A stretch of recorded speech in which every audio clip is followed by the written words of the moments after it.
Start the recording. Good morning. It's 9 o'clock on Wednesday, April 17th, 2024. We have two work sessions this morning. The first work session is on the 2025 Comprehensive Plan Update, more specifically, the Population, Housing, and Employment Allocation. I will hand this over to Oliver and Jose will be presenting. Please take it away. Yes, good morning, councilors, and it's good to see you again this morning. And for the record, Oliver Ojako, Community Planning Director, and with me this morning is Jose Alvarez, our Land Use Program Manager, and both of us will be discussing what is before you this morning. But before I start, I sincerely want to thank our GIS staff. I want to do so publicly. Jesse Manley and his staff, Jill, Adrian, Garrett, and Dr. Megan Bristol, they have been superb in helping us to get to where we are today since Bob Poole retired. I can share with council that since Bob retired, I've been meeting not only myself, but my staff, meeting with GIS staff on a weekly basis as they prepare to take the direction that the council provided us after we went through the buildable lands work and given the new House Bill 1220 to run the model based on zoning. They have done a tremendous work converting our parcel layer map and inputting all the zoning categories, R15, single family zoning, 5,000 to up to 20,000, and all the zoning on what is commercial, what is industrial, mixed use, and so forth. So I commend them for the work they have done. I will also extend that sincere thanks to our local jurisdictions and also a representative from the Cowless tribe who we have been meeting with on a monthly basis since December of 2023. I cannot thank them enough. What I can say openly is that we are this close to agreeing on the housing allocation. So I can say openly that there are no issues when it comes to VBLM capacity. That is not before you. But if we can go to the next slide, that is my opening remarks, and I would like to get to the agenda for this morning. So I will go over the background, allocation methodology, talking about population, housing, and employment. That is what is before you. And then we'll talk briefly about the next steps. Next slide, please.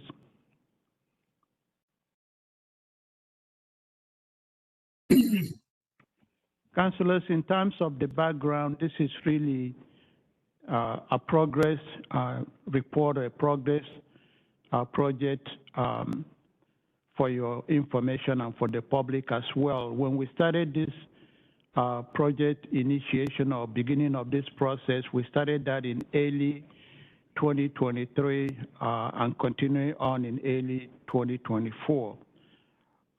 Through that process, the council approved a public participation plan and scope of work, followed by your decision on population that we have to plan for, and also two work sessions and maybe a hearing on the county population projections. What we are at now is the area that is in square there, that is the county population, employment, and housing allocation. I will also say that the allocation will not be final until the council approves that. The second phase there is shaping of the plan, which will begin early 24 and into fall of 2024.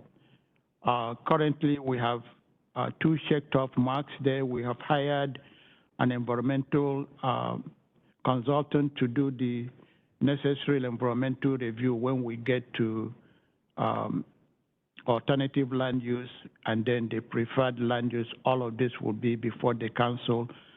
We've also have received and closed not public comment, but property owners site-specific request for the comp plan update, which the council provides for. So we'll be coming back in the future to discuss all those site-specific requests and how it will help us in shaping the alternative that will come out of the cities and the county. Following that, I'm not going to bore the council, but you can see that we will get into the scoping of the various land use issues that needs to be studied, and that will get us into review and selection of alternatives for the draft environmental impact statement, and then gradually started getting input on county comprehensive plan text and any development regulations that may be associated with that. Well, then we'll get into the review and refinement of the plan. That will be sometime from fall of this year to summer of 2025, drafting of the environmental impact statement, selection of preferred alternative. From there, we'll get to preferred alternative and then issuing the final, providing that for public review and all the comp plan changes to the comp plan text that will all occur during fall of 2024 and summer of 2025. Before we get into the adoption process, which also will occur early summer and late 2025. As you all are aware, councillors, the legislature this year extended our completion deadline to December 31st, 2023. We are still, we think we have 6 months extension.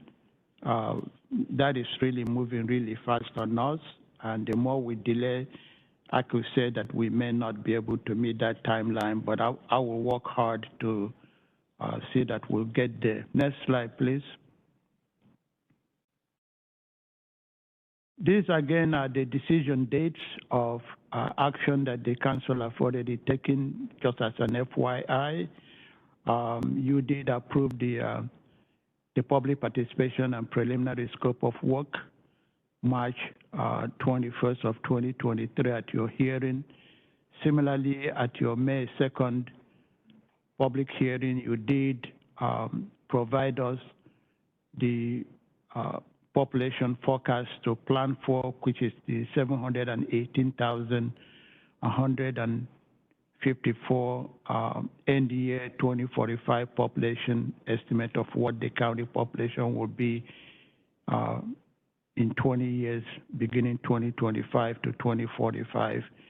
You also, on August 8th, at your public hearing, adopted a total job forecast. This is the total for 2025, the 269,000. That is not the job total that we are planning for. This is what the total will be in 2045.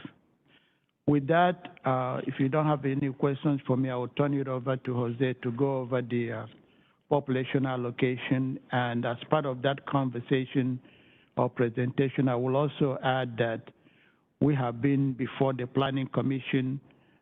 When I came before the council, we have asked for continuance of your hearing that would have occurred, I believe, February 20th of this year. And we have continued or continue to have this conversation with our cities and postponing it. The last Planning Commission hearing on this item was March 21st.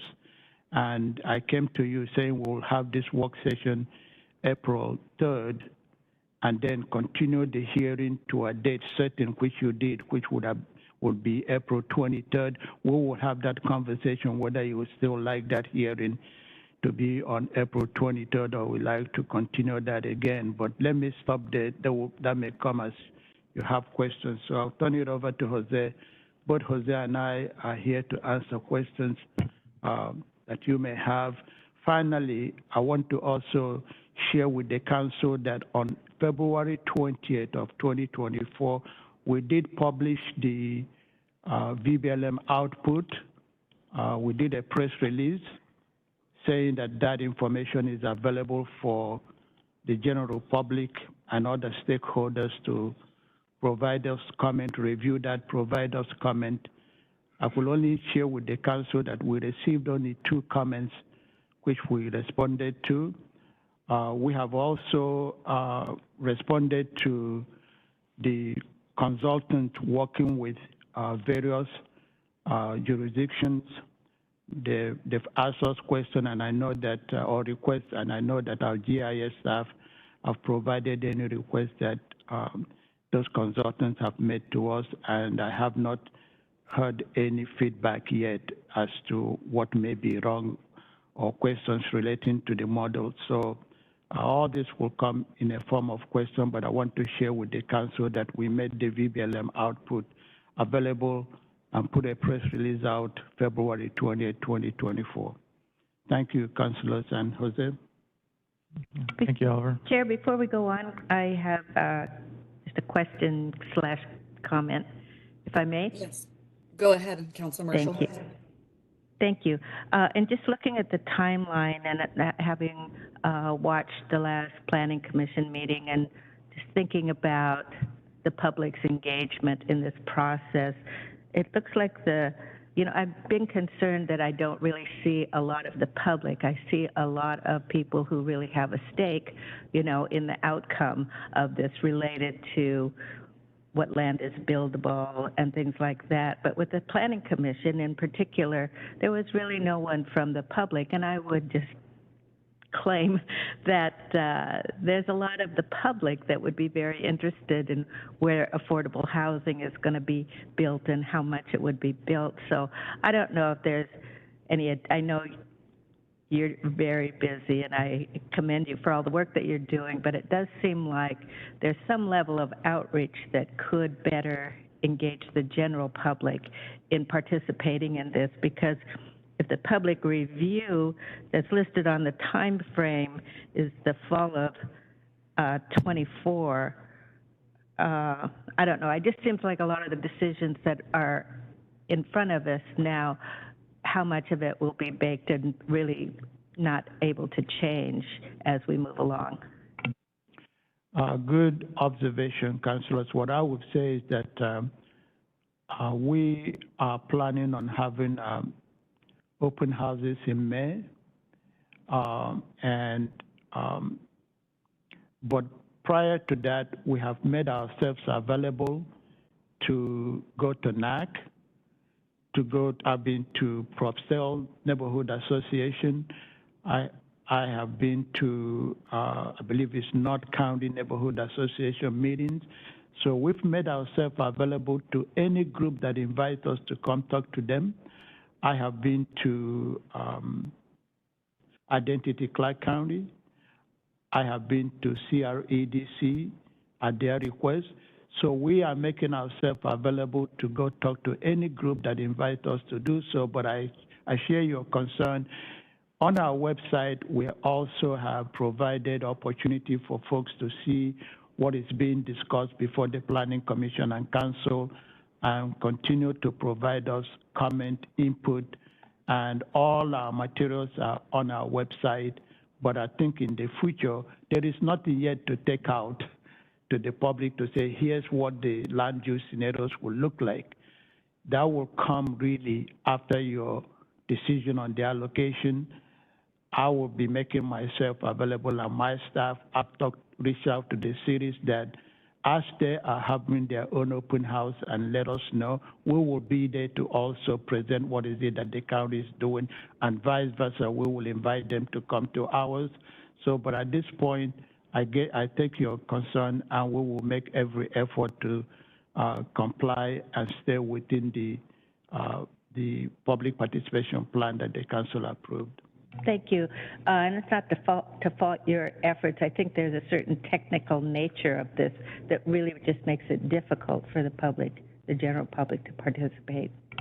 Yeah, you're right. And, through when we did the housing, we also were out in the public sharing the information with them. And the council last night approved the code changes made to the housing Title 40. In the future, we'll be sharing with the community what that means now that those type of housing type will be allowed in the single-family zone. So this opportunity to continue to share with the public what is it that we are doing. We still have some time, but I want to move as quickly as we can because we are under statute to complete within that time frame. Thank you.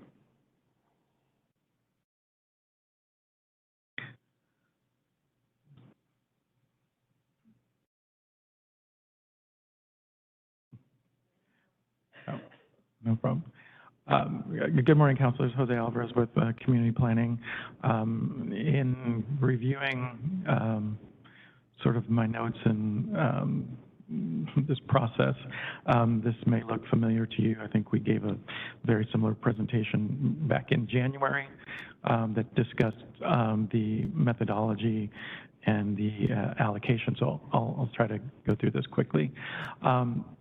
So essentially, the option 3 there on the screen is the sort of allocation methodology that we're proposing to use and that we've been using with this process, which is a proportion of the vacant buildable lands model that we've used since 1994, and we've gotten some additional refinement from the jurisdictions.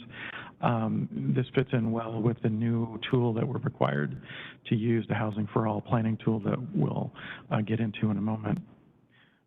Next slide, please.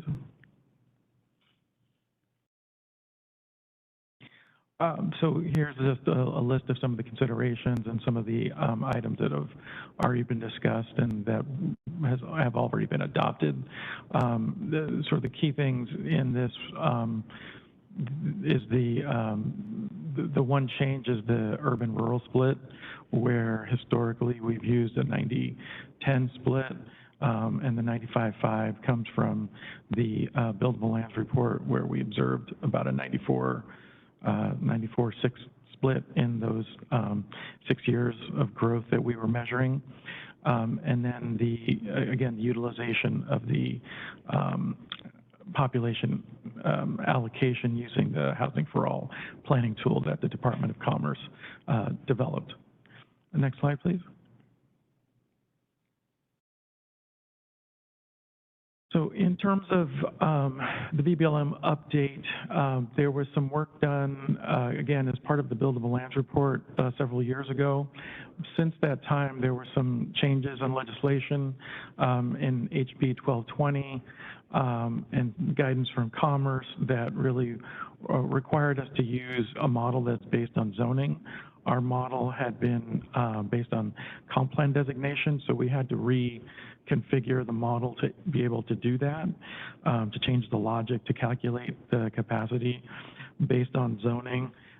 There was an update of the BBLM configuration to reflect the allowed residential densities that were in the yield assumptions, incorporate yield estimates from the local jurisdictions. We reached out to the jurisdictions to let us know what density assumptions to use for each of those zones.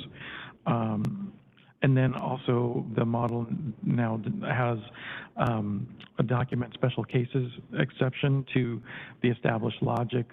So the example I've used is the development in the city of Vancouver and the Heights, where they expect that to yield new employment and housing, but our model excludes property publicly owned. So we had to make an exception to that and override that essentially. And the update to the model allows for that. In the legislation or the ordinance that you passed last night, which was some of the middle housing code updates, some of the densities that we are using in the model are reflecting that increase in density that's going to be allowed with that code. The same with the city of Vancouver in their estimates. They provided us updated densities based on the new legislation that was going to be imposed on the city if they don't come up with their own. So it's increasing the density for the duplex, triplex, and fourplexes that would be allowed in any single family zone, 6 units if they were within a quarter mile of transit. Again, the document overrides. Next slide, please. Oh, I have a couple of questions. Could you explain what that looks like on the ground related to updating based on zoning rather than the comp plan designation? What impact does that have? It's just a refinement. So an example is that in the comp plan designation of urban low, there are 5 single-family density zones. And so we would previously assume that either there are 6 or 8 units per acre of all the lands in that category.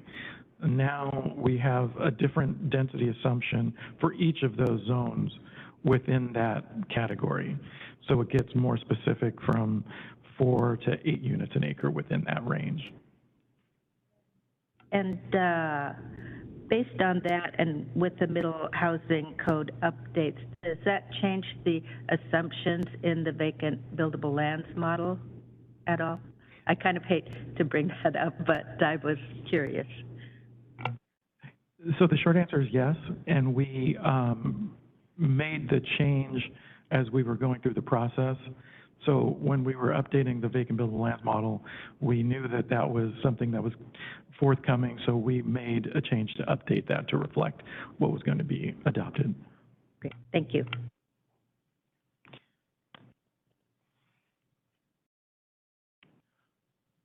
Next slide. So this is the essentially the county population projection 2023 to 2045. The top line of the last column is the county total population 2045, and that's the population that council decided on last spring. The column in the middle shows the growth. So overall, 190,754 is going to be the growth of population in that time period. The 5% growth in the rural area is the 9,500, and the remainder will be accommodated in the urban growth areas of all of the jurisdictions. Next slide. So this is just the sort of same information broken out by urban growth area based on the April 1, 2023 population estimate from OFM, and then a breakout of that 181,000 distribution by UGA, and then what the 2045 estimate would be also by UGA. Next slide.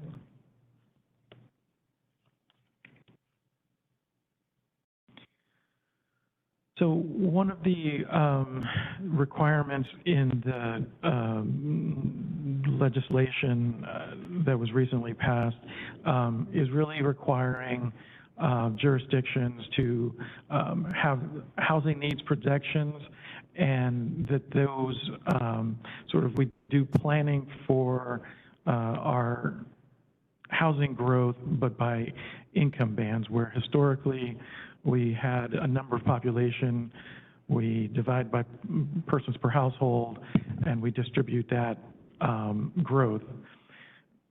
The state is being a little more prescriptive in how we have to allocate that growth, and they've come up with these area median income and income bands, and they've provided us a tool to use that shows our current capacity, and based on how we're going to allocate growth, based on what we showed you before, those percentages are fit into a model, and that provides what the allocation is going to be by jurisdiction and the 2 methodologies that I'll talk about. One of the things with this methodology is distributing the new housing by income band, but also trying to account for sort of the shortage of housing that we currently have, and then also projecting a 6% vacancy rate into the future. It also includes emergency housing and permanent supportive housing needs. Next slide. So this is sort of the first step of the Housing for All planning tool, and it's done for each county planning under growth management in the state. So the step one there on the upper left, select a county, it's Clark County, the projection year is 2045, and we enter in the population that we're choosing to plan for, the 718,000. This, the table 2 shows our current, well, so it shows the future housing needs. So it takes that 718,000 figure and breaks it into how many housing units will be needed. And that first line, the total future housing need in 2045 would be 309,000 housing units in the county. As of 2020, there were about 194,000 housing units. And then the net need from 2020 to 2045 is 115,000 units. Some of the information we'll look at going forward was in the 3 years from 2020 to 2023, OFM has data, we've added about 12,000 new housing units. So we've subtracted that from the total. We are actually working with the cities to try to break out that 12,000 units in the information that we'll see. It's all taken out of that last income band, the 120 plus, but we're working with the cities to see if we can try to estimate the actual distribution to try to get them credit for housing provided at the lower income levels, because I know the city of Vancouver in particular has had some increase in those, and for some of the other jurisdictions as well in those income bands that are less than 120%. So we hope to have that updated information by the time of the hearing. So essentially, this is the same information as the last slide. What you'll notice here on the top is the income ranges for those. So in the 0 to 30%, that's up to area median income of 33,850, and it progresses on the area median income for the county. This is something that comes from HUD, which is the Housing and Urban Development, a federal, and this is based on the Portland Metropolitan Statistical Area. So it includes the city of Portland, the outlying areas, and the city of Vancouver. So it's a sort of a regional estimate, and so the area median income is 114,400, and that's the basis of this. And this is based on, that's a 2023 number. They've, I think, recently released the April 2024 numbers and went up just a little bit, and we can update the table to show that the area median income is about 116,000 now instead of that 114,000. So this shows overall what the county need is, 103,000 units, and then you can see how much is needed at each of those income bands and what the median income range is there. Next slide.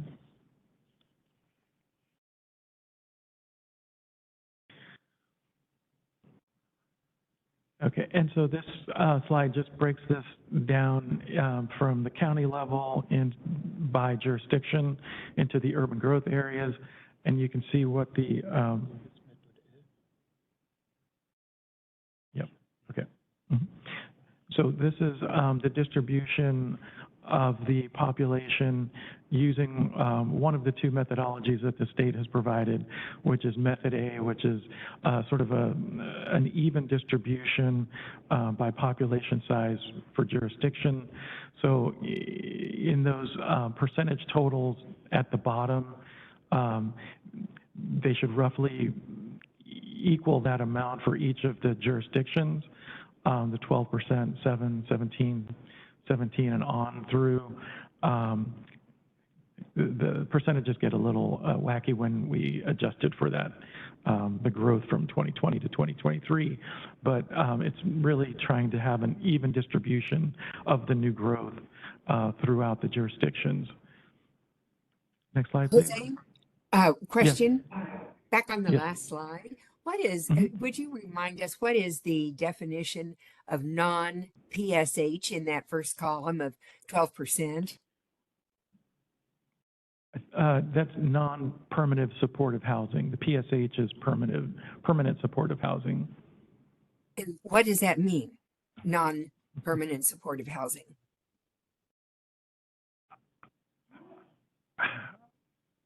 Trying to think if it was, no, there's a difference between, it's really subsidized at that level, subsidized housing. I don't have a good, I'd have to look at it and get back to you on that. I know it's different than sort of beds and shelter spaces, but I'd have to get back to you on that. I was wondering, yeah, exactly. And I was wondering how it is different. Yeah. And what income bracket are we talking about there? Because we were already down So to those 30%. They're split. They're both 0 to 30%. And one is permanent and the other is non-permanent. Yeah, if you could give a little bit more definition of that at some point, that'd be great. Maybe even in an asterisk so we can see it right here on the chart. Gotcha. Okay. So this slide just is, it's a condensed version of the previous slide to show you a summation of these, the less than 80%, 80 to 120, and greater than 120. So 54% of the housing overall that we need to provide in the next 20 years has to be targeted to the 80% less of the area median income.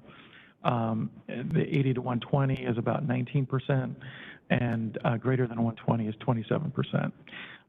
The other note on this is that in terms of the legislation at the state level, the state is concerned with the less than 80 and the 80 to 120.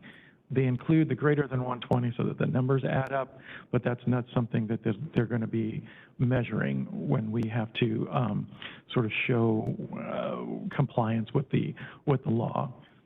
The next slide, please.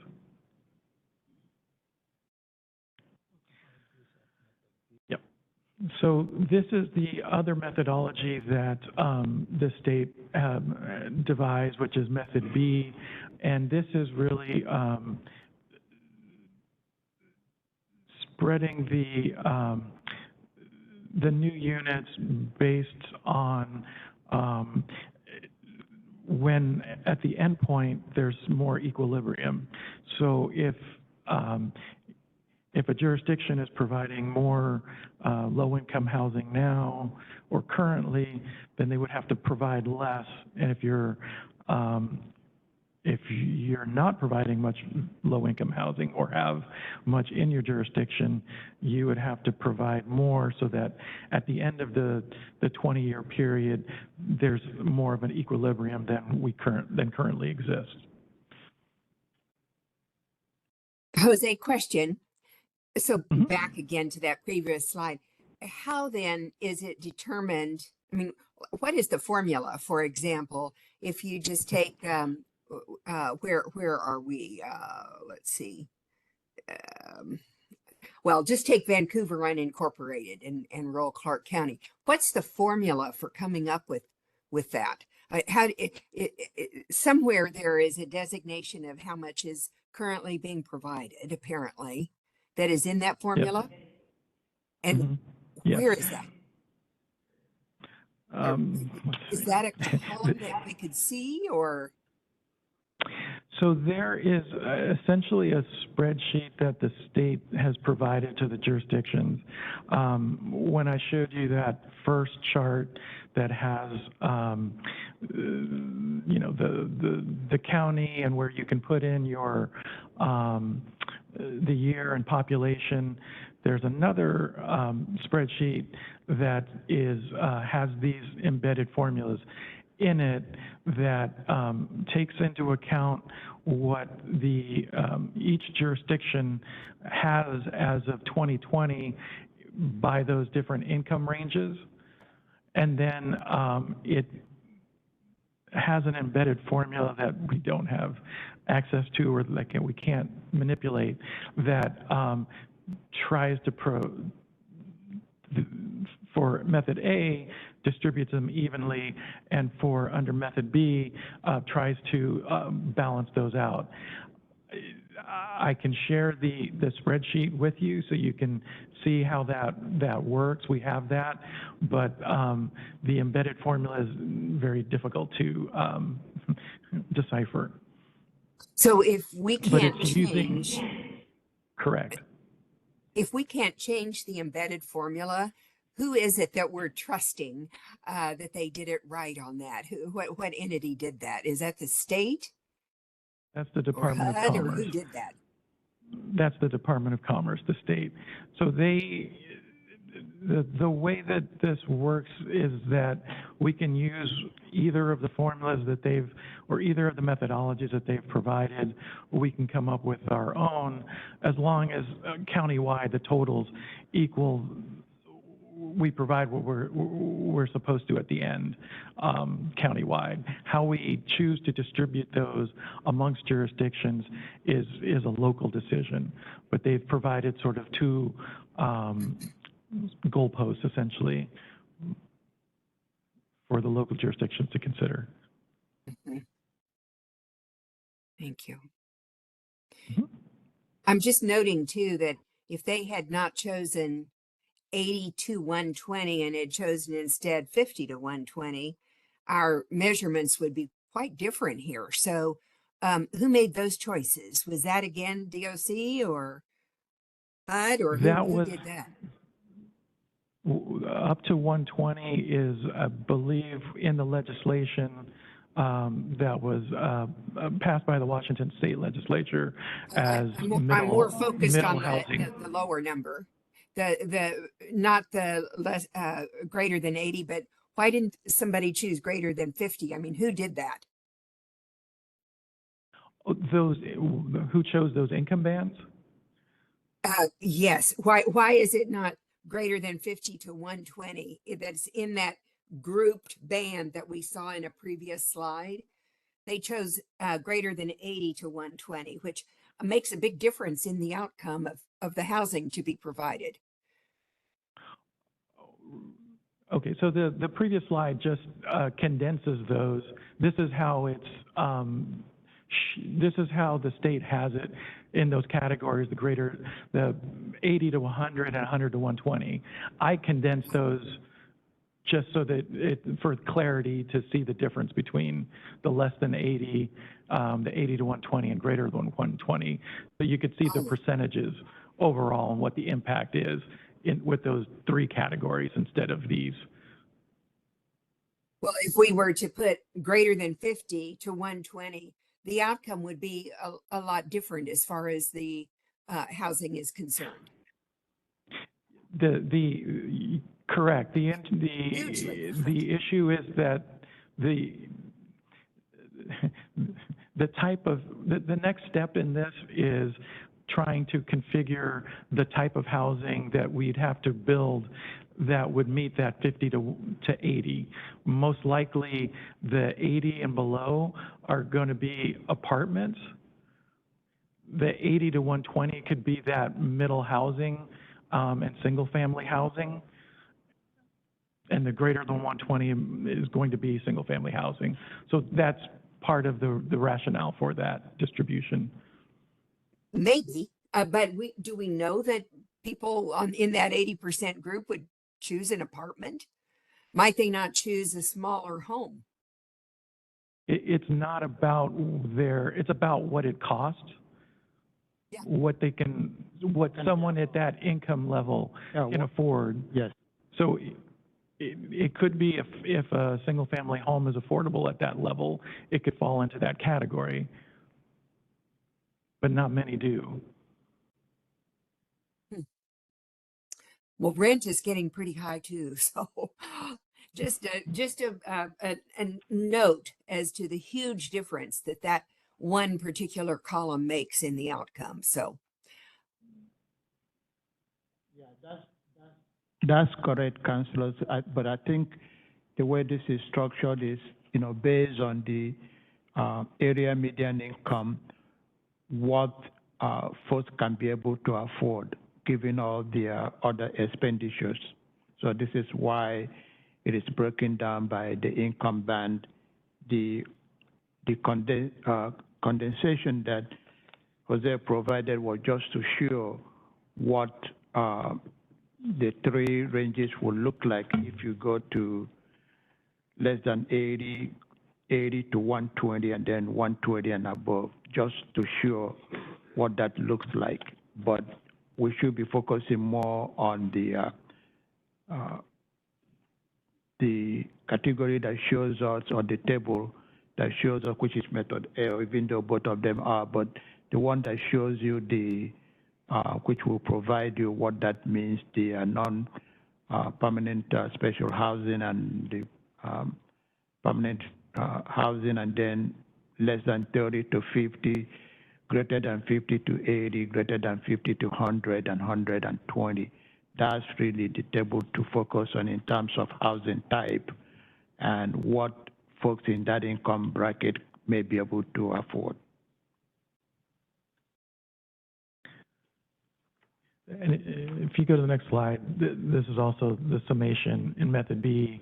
And essentially, you can see that there's much greater variance in the distribution amongst jurisdictions, but the totals add up to the same as method A. Next slide. Chair, I have a couple of questions. So related, I think it's good to really have specific targets if we're going to be really address affordability and housing needs, to have specific targets based on the need in the community. And I know there's been, I think, some concern. This is a change, and what it actually means to the jurisdictions, and I have been wondering, because I think it has alarmed some when they see a negative number. But I do agree that for those jurisdictions that have been trying to provide more affordable housing, that they should get, that should be acknowledged. And then I have heard, I think this came out of one of the recommendations from the Planning Commission, is to come up with some hybrid that would be to be able to recognize those jurisdictions that have been trying to address that. So what will this actually mean in terms of compliance going forward? And I haven't imagined that the county has an enforcement role related to this, but I think there is some concern about what if we don't meet it, or how does that get dealt with? The conversations I've had with Commerce at the state is like, we have to show that we're providing the opportunity. They can't force us to build any particular type of housing, but we have to demonstrate that we're making an effort to provide the type of housing that could meet those income bands. The sub 50% housing it's not something that can be done without subsidy for the most part. And so, yeah, that's going to be something that, but having the opportunity, the land zoned in the appropriate way to accommodate that type of housing when the funding becomes available, I think is what the state is looking for. Okay, so every jurisdiction, including the county, will have to make our best case that we're addressing these needs. Correct. And it's more on, this is Oliver again, it's actually more on providing the opportunity for more housing production, if you will, and a variety of housing type. That's really the goal. there will be, as you observed, I know that the way that the House Bill 1110 is written is that I believe for cities like Commerce and Washugo should be able to provide or allow up to 4-plex, for example, and then the city of Vancouver, given its size, up to 6. And the provision in that bill is that the Department of Commerce have come out with a model ordinance. If those cities don't amend their code to allow for that, the de facto impact will be that model ordinance will be the development regulation that they will have to apply. Similarly, as you know, there is a provision every 5 years for counties and cities through the Buildable Lands Report to report what have happened in the last 5 years. So they will still, I think there will be strengthening that provision that we look back and see how well we are doing and what adjustment needs to be made. That's what I suspect will happen in the future, but there may be other opportunity for the legislature perhaps to come up with some funding as we move forward. They did provide funding for local jurisdictions to do the housing study for the housing action plan and then the development regulation. We didn't get any funding, that is the county, but I know majority of the cities here in Clark County did receive funding to do their housing action plan, but that is how I suspect this will happen in the future. We cannot mandate for the cities on how or what to build within their local jurisdiction, and we can get to that when we get to the recommendation from the Planning Commission.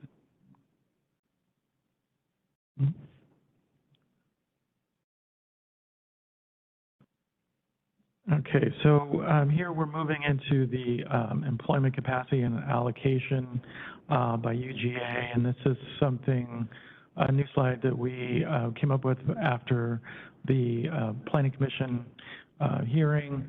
So this shows the first column is the employment capacity that's in the current vacant buildable lands model, which is roughly 65,091. One of the areas that we were looking at that were some trying to distinguish the employment that we were planning for and the distribution by urban growth area, and then some of the categories that may not require land for those jobs. One of the things that we were looking at was sort of the construction workers in the field, and originally we, I think, had 100% of that where it didn't require any land. We talked to the sort of Employment Security Department, Scott Bailey, and he's suggested looking at what has been the case historically and carrying that forward if we were going to do that. So we did contact the Employment Security Department, and they gave us an estimate of between 20 and 25% of construction requiring land, essentially, being an office or a situation where you need buildings where you didn't just have workers working at a job site. So that construction office column there, since we got the 20-25% range, we did something in between that and estimated about 22% would be something that would require land to site that employment growth. So that land allocation, the 1,400 jobs for construction was added to that. So the 2023 employment for land allocation is about 66,000. The next columns are the work from home, which is based on the memo we got from Scott Bailey, talked about 4% growth in that. And it's very, it's not clear how things are going to work out with work from home in the future. We've had a range of up to 20%. I think currently it's approximately 20%. So this is a very conservative estimate for that. The again, the field construction is just the converse, so we assume that about 77% of the construction workers won't need that specific land. And then for government, the assumption has been that twofold, that again, the model excludes all publicly owned land, so we exclude employment growth for government from the capacity, and that's something that we've done sort of historically. And so the jobs allocated would be about that 83,000 in the urban area and about 4,400 jobs in the rural area, which is about 5% or consistent with what we've sort of seen historically. And that gets us to the 88,000 number. This is when the council adopted that 269,000 population number, we had Scott do two estimates of projections from 2025 to 2045, which was about 73,000 jobs. And then he did one based on the current 2023 to 2045. We decided to use the 88,100 number, which is the 2023 to 2045, because it aligns with the vacant buildable lands model, which is through 2022, essentially. So we didn't have that 2-year gap. So there's about a 15,000 difference in employment between the projected estimate based on the 2023 and the 2025. I have a quick question. So I know there's some negotiations that go on amongst the cities. I'm not sure exactly how that happens, but I'm just wondering, are all of the cities generally happy with the numbers? I have heard that La Center would like to have more jobs, but I don't know how that works out related to the models. So we did meet with the cities and shared this, and they seem to be receptive to that. I think it gives them the option for that last column total to meet their employment goals. I think they wanted something in the 2,500 range, and that for La Center in particular, this shows about 2,463. So. Thank you. Yeah. Mm-hmm.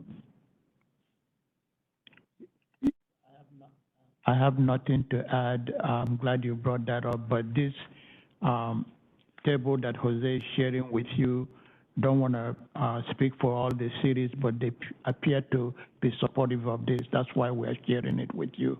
And this is out of the one of the recommendations of the Planning Commission, which we'll get to very shortly.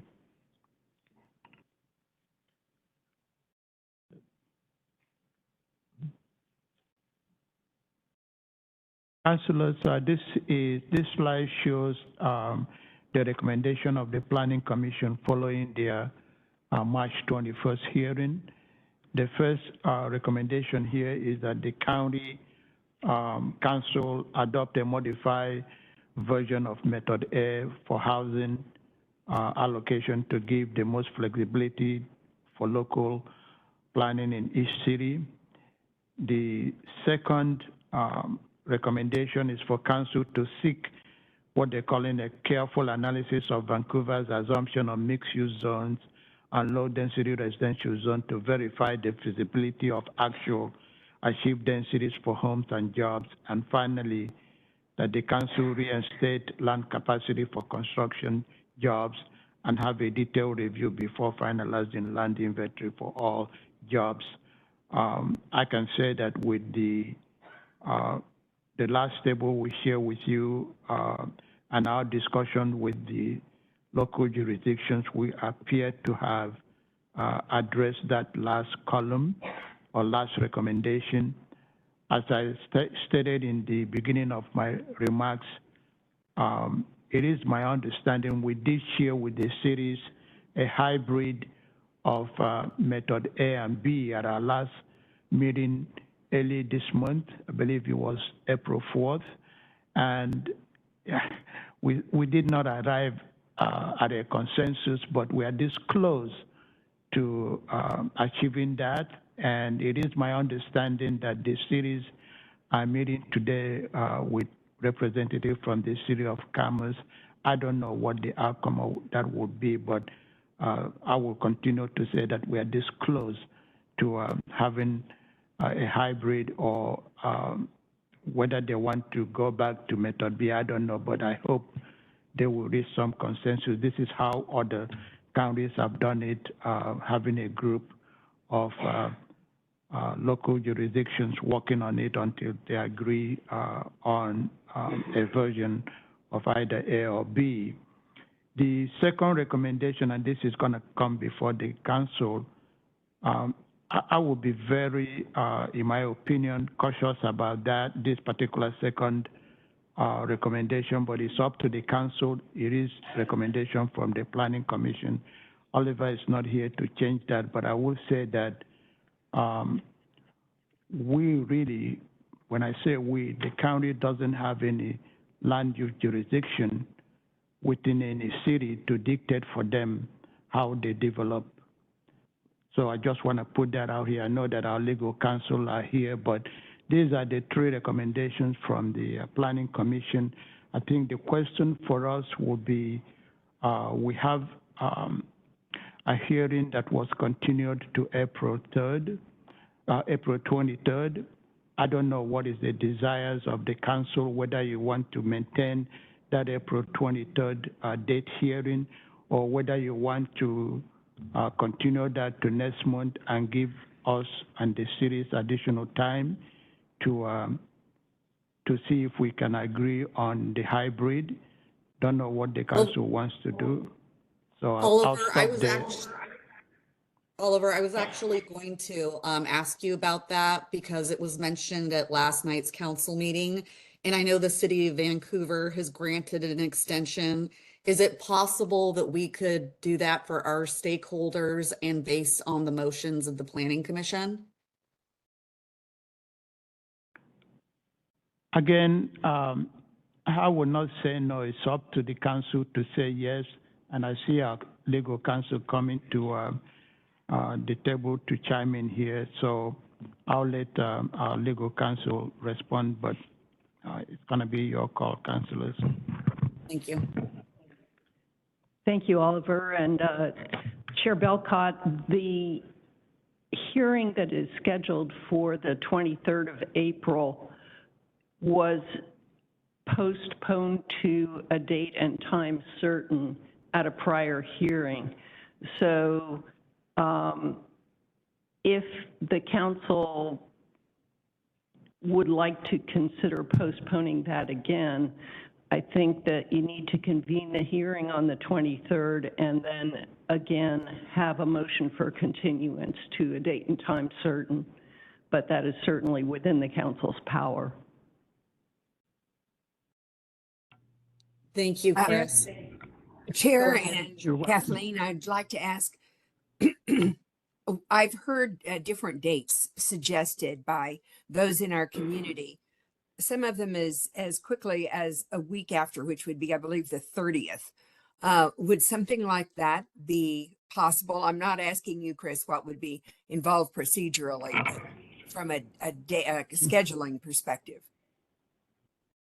I believe council actually does not have a Tuesday meeting on April 30th, so the earliest is on May 7th, and we do have 2 public hearings already scheduled for that day. We can certainly add a third one, but I just want to note that there are already 2 on May 7th. What are those 2? The Comcast franchise agreement and the road vacation for Northeast Elliott Road. And it is on all of the councilors' calendars as well. Well, at least the one will be fairly rapid on the vacation, I would imagine. So that might be a good possibility. Just trying to see how we could accommodate the folks who have asked us that it be continued.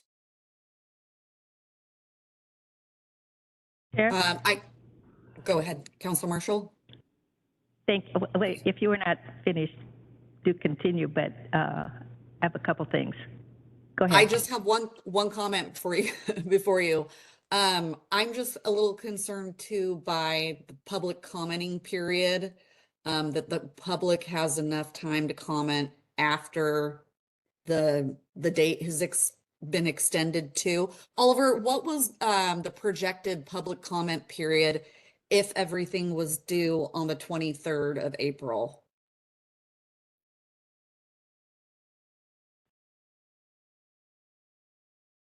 I'll try and answer that. So the comp plan process is interactive, and this is just one step in that process. And there's a public participation plan that will include public comment. So the public hearing that is scheduled, that is the opportunity for public to provide verbal public testimony, and certainly they can submit anything in writing ahead of time that will be attached to that hearing and sent to council for your consideration. So that hearing is just regarding what's being presented today, and then there will be additional hearings moving forward in the whole comp plan update, as well as other outreach components that Oliver had talked to earlier.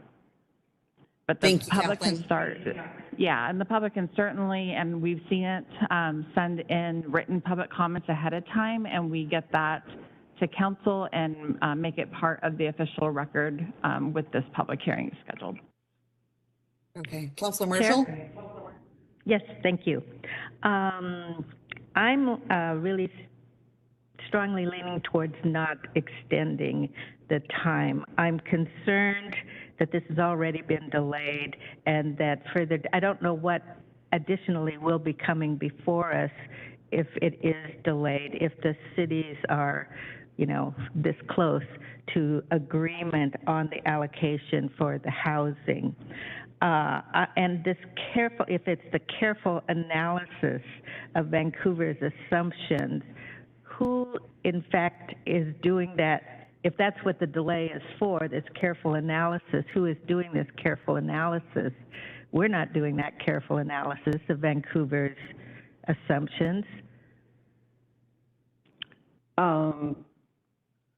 As Oliver noted, and as you just said, the county has no authority over land use planning, growth management planning within the city of Vancouver. That is for the city of Vancouver. So I have to say I'm not entirely sure what this means. But it can't mean that the county should look at what Vancouver has done and say, oh, that's wrong, because that's Vancouver's decision to make. If it has to do with capacity within Vancouver, the county has already made a decision on capacity. This is not about capacity. This hearing is about allocation among the different jurisdictions. So I see some issues with that particular item, and that is what the Planning Commission recommended. So those are the two things I can say. There are some issues with it. That's what the Planning Commission said that council should do.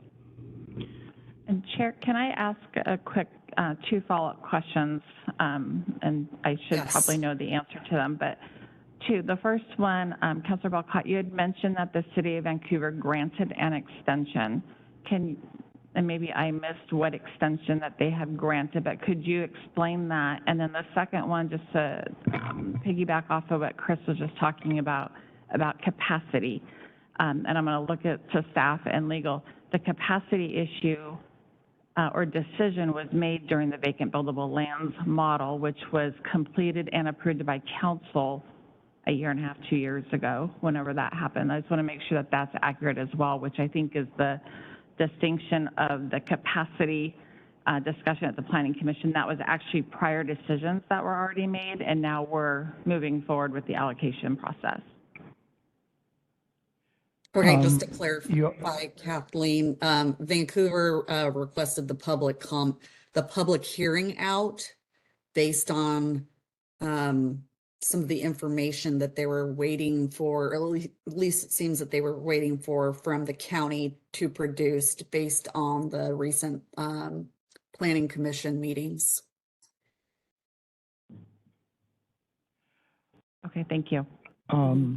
Thank you, Kathleen and Chris. Yes, some of the, like I said earlier, we, since the Planning Commission hearing, we have followed up discussions with individual cities representative and collectively to arrive at the employment allocation. And as I stated on the housing, the hybrid discussion that we had with our city partners, my understanding is that the City of Commerce still wants to present that, or at least provide opportunity for their council to give them any direction one way or the other, either to stay with method A or agree to the hybrid. And as I stated earlier, my understanding is that the cities are meeting today with, I don't know whether it's only the City of Vancouver or all of them are meeting with Commerce to see where they land. So with that, I am hopeful that if the council were to extend or continue the meeting to May 7th, it's likely that they will probably have consensus on that hybrid. So that may be why they are asking for the council to consider continuing the meeting to maybe May 7th, or not have the hearing on, as was continued to April 23rd. So that would be my comment and response to that. I agree with the county manager that on the VBLM capacity and the direction given, we spent over 2 years with 2 outside consultant members of the development community and other stakeholders that the council at the time approved.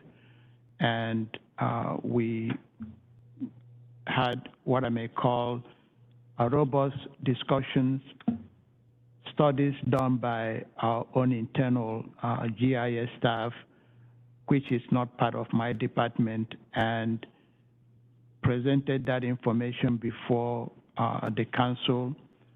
And the council at the time made the decision, which I will say that not everybody is happy, and that's usually the case. But we've moved on since then, and that's why I started earlier really thanking our current GIS staff for the work they have done following that directive from our council, and then refactoring or doing the work that they did to get us to where we are today since Bob Bull retired. So we have had numerous discussions and outcomes of the VBLM and submitted our report also to the state, as was required by the legislature that we do so prior to the beginning of the plan update itself. So those decisions have been made, and I don't think, in my opinion, that we should be revisiting those if they are. As I stated earlier, we did publish the outcome of the VBLM capacity February 20th, 2024, and that have been out there since February 20th.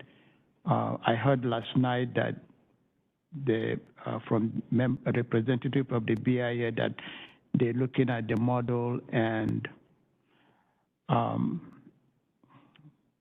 not sure whether we'll get something before May 7th or not, but if you just poking hole on the model, I'm not sure what I can't speak for what their review might be, but I can say that our GIS staff, I'm sure some of them are online, they're ready to respond to any inquiry. As I stated also, we have other consultants working for, I believe, Battleground, I believe La Center.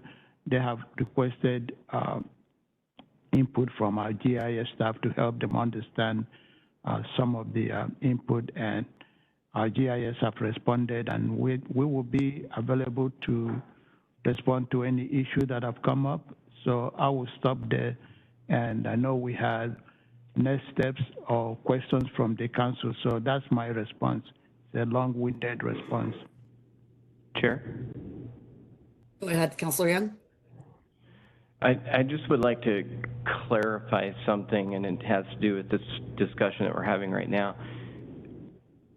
The assumptions of how land will build out. So when you're looking, like, for example, I think the issue that was mentioned during the Planning Commission was mixed use, for example.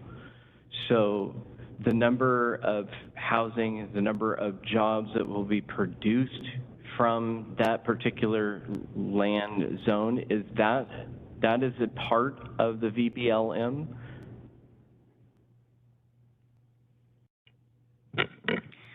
Yeah, so with the change to zoning, that's part of the model in terms of the density assumptions that are used for that zone. So in whatever zones the city of Vancouver is expecting mixed-use development, a lot of it is from their commercial zones where they allow housing. And so how do we account for the capacity in that zone? We contacted the cities to inform that and included that in the model. Okay, so that is a part of the VBLM. Okay, appreciate that information. So where I'm at on this is we have the city of Vancouver that has requested to continue the hearing. We have Northwest Partners that has offered to provide a study, which if we are able to get more data, I would appreciate that, but I would also like the time for staff to be able to review that information and provide input on it. I wouldn't want to use it without the ability of staff to look at it first. And one of the fundamental reasons why I think it would be a good idea to move things forward is, first of all, the cities aren't there yet, from what I'm being told, and if they can come to an agreement, I think that would be extremely helpful. And one of the challenges that I see is that we are, the council is deciding method A, method B, or something in between, and we just really haven't been informed much at all of those discussions, and so I don't feel like we have the adequate information to make that decision already come next week. So I do feel like I understand Councilor Marshall's concern. I have that concern as well, but I can probably count on one hand the number of absolutely critical decisions that we have made on this board since we've joined this council, since I've joined the council, and this would be one of them. And so I don't think it is wise to move forward when we're not quite ready. So I would be supportive of continuing the hearing until, what did we say, May 7th? Is that what was looked at? And that, just for clarity, that would have to happen at right. the next, yeah, we'd have to during the reconvene and then recontinue it. Yeah, understood. Chair, I have a couple of follow-up questions. I Go just ahead, want some Councilor. clarity. Thank you. Has the city of Vancouver or any of the cities asked us to extend our hearing related to the allocation? Councilor, I think there's a letter that the city of Vancouver did submit, and I think in that letter they did ask for the council to consider extending or continuing the hearing rather than having it on April 23rd. Yes. And Oliver, was the request due to the process of the allocation or due to the Planning Commission recommendation to revisit capacity that was determined during the VBLM process?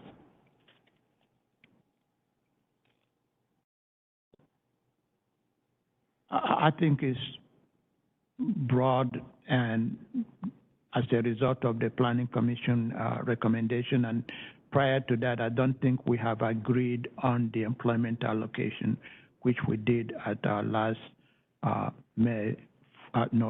4th county city coordination meeting. And the fact that the cities were seeing the hybrid for the first time at that April 4th meeting. So I think those are the reasons why they're asking us to, for the council to consider. And then the quick turnaround time, because from now to yesterday will make it a week to April 23rd, and I think they're not ready to, and we're still having the conversation with the city. I think that's the reason that they were asking for opportunity to continue the hearing. Thank you for that clarification. And it does sound as though issues are getting conflated here related to the allocation, which is the decision point I believe we're at now, versus capacity. And if the request from the partners is to do their independent analysis of I'm not quite sure what, I don't think we delay for that reason, but if a delay to accommodate the cities in coming up with consensus related both to the housing and the jobs, if both of those things are in question. And just a broader concern, and this gets back to my concern about really no members of the general public participating in the Planning Commission meetings because they're not really hearing the full spectrum. And the vacant buildable lands model, it was a 2-year process. A group that was more representational and diverse came together to work on that. And I am concerned if there is a independent group that represents those that stand to benefit related to growth boundary expansions, provides us with their independent analysis of whatever they're analyzing, that excludes the public and really undermines the work that's already been done. So that's my broader concern. Chair. Opposite of the notion that it would exclude the public, my understanding from Northwest Partners is that they are hoping to vet the information on allocations so that they can get more input and report that to us. To follow up on what Councilor Young said, which I think was a really important point, for staff to have the opportunity to review that report before it would be presented on May 7, should we decide to continue it to then, is that they get that report to us by May 30, please, because then there would be that week for that vetting by our staff to occur as well. And I think that would be an important ask if we were to vote in favor of their request that this be continued for a couple of reasons, actually. Councilor Bowerman, I think you meant April 30th. Is that correct? Yes, you I said did. May I don't 30th. know what I said, Okay. but I meant April 30. Thank you. Thank you. Chair? Yes. Okay, this is Chris Cook. So Northwest Partners is going to do a study. They have hired a consultant. They're going to have that consultant do a study, and then they're going to vet it, and then they're going to get it to Councilor Bowerman wisely suggested that they get it to the staff at least a week in advance. But excuse me, let me say that they have had the information that they will be using for weeks now. And if they get it to staff with 1 week left, that doesn't sound to me like enough time for staff to thoroughly take a look at it necessarily. So I would suggest that if you wish to accommodate Northwest Partners Study, that you get from them a date by which they can have that all done and submitted, and then give staff a more reasonable time than 7 days to do the technical and other work to respond to it. I think that might work out better in the long run, because if staff responds on the day before, having worked their tails off for 6 days to do so, my guess is that people are going to be irritated because they didn't hear the staff's response until the day before. I mean, how long do we let this go on? So I would give everybody a reasonable time, you know, submit your thing, and then staff gets a reasonable time to respond and get that out to the public. That's my suggestion. Would the reasonable time need to align with our next council meeting, Chris? Well, it should align with a council meeting, yes. Okay, so that would be the 7th, Kathleen, again, of May? Yes, but, you know, there's a lot of unknowns, so I would recommend that we move forward, and at the next scheduled hearing on the 23rd, staff can provide an update. If we've received the report, do we need more time to review it? And then we can suggest a date certain at that point if it's not ready for that hearing.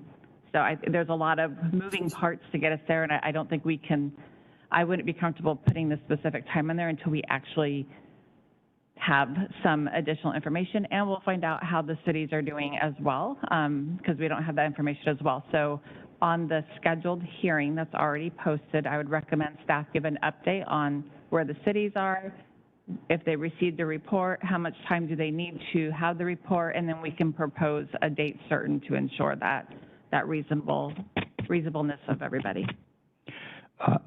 This is Oliver again. I concur with both Chris and the county manager. Councilors, remember, and this is not editorial from my part, but remember that this is a public process. Any document submitted to the county becomes public, and we will not be the only one or entity reviewing that. So I just want to put that out there. So I don't know, and I cannot speak to the nature of the report that we will be receiving, but I just want to put a cautionary note that the public will have to see that, and then I'll respond to it. But we are having a conversation that we should be having on April 23rd today, but I welcome that. But I just want to put that out there that if they submit the report to us on April 30th, the public and staff will be the one, including the cities, reacting to that. I will also say that assuming before May 7th, the cities have agreed on a hybrid that would then be for a hearing before you, there are then no issues, in my opinion, because they've already agreed on employment. The question is agreeing on the housing. So if they do, the question becomes moot. I very much agree with that. Chair, I just like to, I kind of held my comments. I didn't want to disrupt the conversation, but I think that's conversation pretty much over. I just had a couple of comments. Thank you.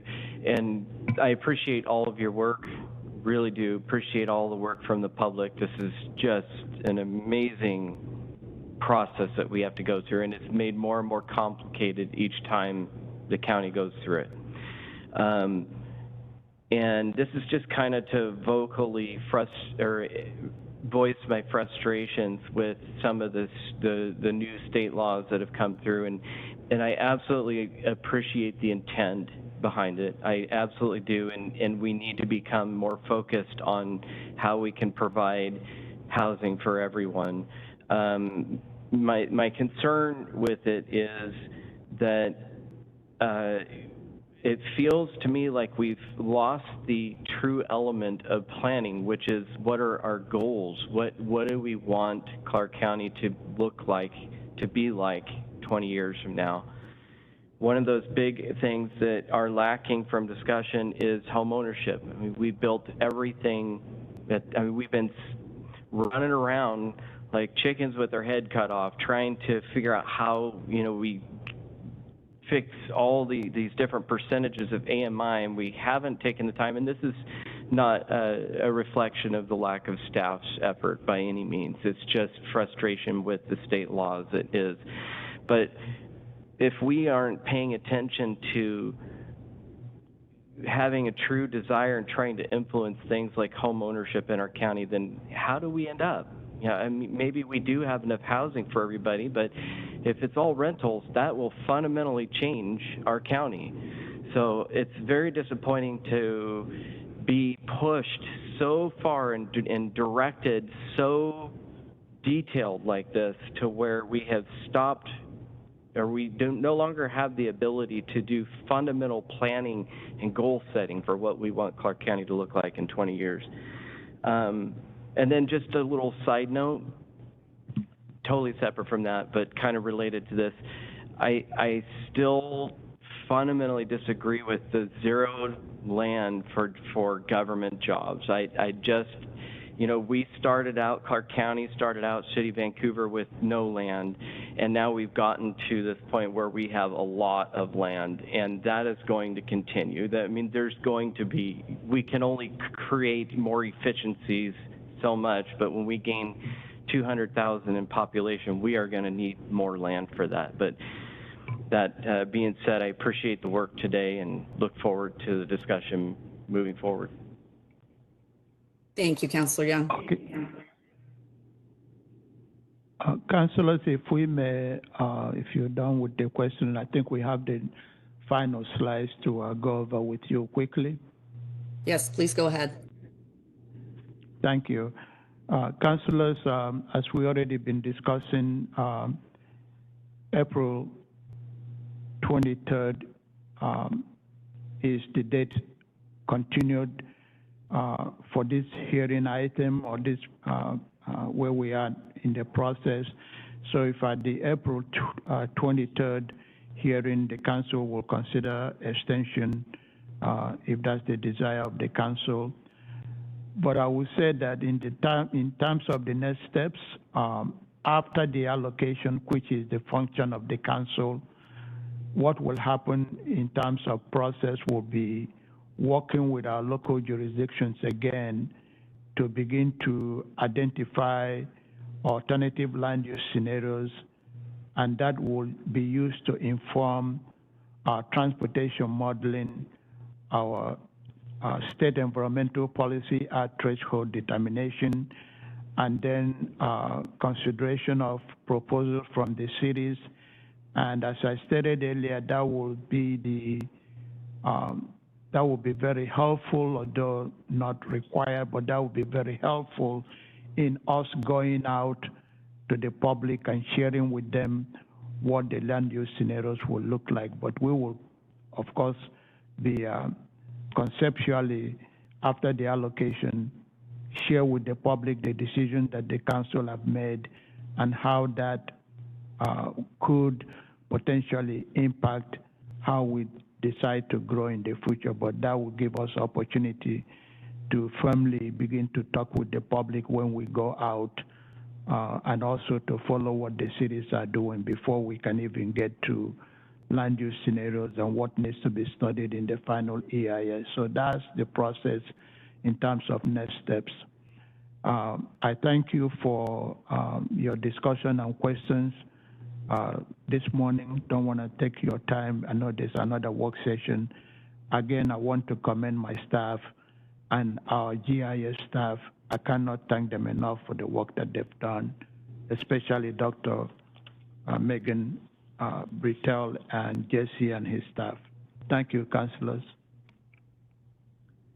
And Councilor Bowerman, Councilor Belcott, as chair, I wanted to also thank Oliver and Jose and everybody on that staff, because this has been, it's a hard decision. And I know you guys are put in a position to make these decisions, but they have collaborated with all the cities without the authority to tell the cities what to do. other than providing them the tools so that the cities can make the best recommendation that they see in their jurisdiction. So that's a tough place to be in, but from what I heard, and I know Oliver mentioned it a little, is there hasn't been a lot of issues with the cities at all. They have been very collaborative, so I am hopeful that this will come to a resolution soon, but that is also due to the leadership of Oliver, Jose, and the team with helping that facilitation. Yeah, I appreciate that, Kathleen. Yeah, this is a huge, heavy lift that doesn't happen every day in the state of Washington. There's so many unknowns, which is why, various parts of this has had to been completed by consultants too. So I appreciate that, Oliver and Jose. I mean, the amount of work that goes into this, and I talk about it quite a bit with different constituents, and they're amazed by all the things that's involved with the GMA. Are there other counselors that have any comments? I would just add my thanks as well. Thank you. All right, just to double check on my end, is there a motion to move the due date to the 30th of April? No, that discussion will happen on the 23rd during the time in which the hearing was scheduled for. And then like I said, we'll provide updates at that time, and then council can decide to move to a date certain. Okay, thank you so much for that clarification, Kathleen. Okay, And Chair, yes, ma'am. when that time comes, I think that the date that would be proposed, according to Kathleen, would be May 7, since there isn't a meeting on May 30. Sorry, I'm saying it again, April 30, that apparently there isn't a desire to schedule one. So we would bypass the April 30 date as far as our meeting time for the public hearing. Okay, thank you for that clarification, Councilor Bell. That's, Bowerman. All right, with that, we will take a quick pause. Does anyone need a 5-minute break?